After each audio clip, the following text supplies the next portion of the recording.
Oso gustoko dudan idazle bat Carson McCullers da, bereziki bere ipuingintza gustatzen zait.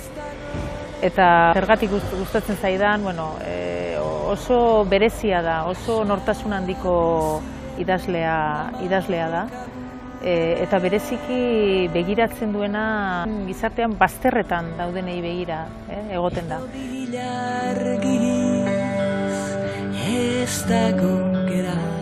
Berak batez ere maitasunari buruz hitz egiten du, edo maitasuna sentitzeko edo gozatzeko ezintasunari buruz.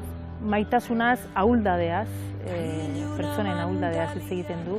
Bere bizitza ere norberaren bizitzaren ahuldadea edo pertsonaren ahuldadea aitortuz. The sources of creation are very mysterious, and I don't think one can find them by just looking for them. Badago gai bat ere agertzen dena bere obran, oso konstante bat dena, eta da inkomunikazioa. Berak sentitzen duen isolamendua.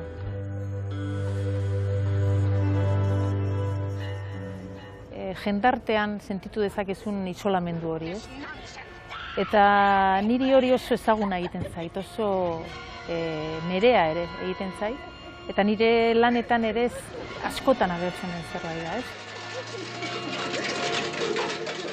Nola aukeratzen dituen hitzak, aukeratzen dituen eszenak, dira oso zehatzak, oso adierazkorrak. Hau da, hori esan da bakarrik asko esaten dute, azpian karga handia daramate, bere hitzek.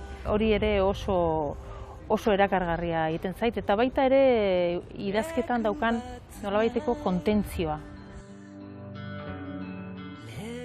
Fikzioa eta bizitza oso elkarturik daude, bere bizitzan gaixotasuna, txikitatik gaixorik egon zen neska izan zen.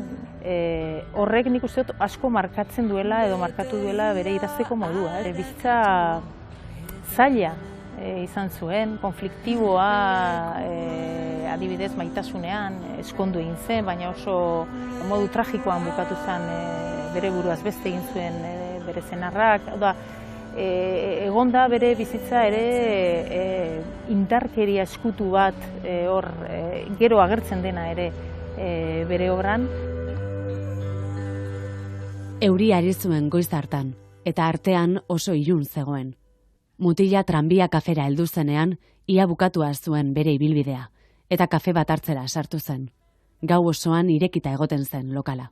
Zuhaitz bat, arkaitz bat, hodei bat. Zergatik gustatzen zaidan?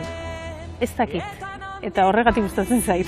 Askotan irakurri dudan ipuin bada, eta oraindik ez dakit zer den zehazki hainbeste erakartzen nauena, eta misterio horrek ere bere pisua dauka, Ez da zaila, ez dago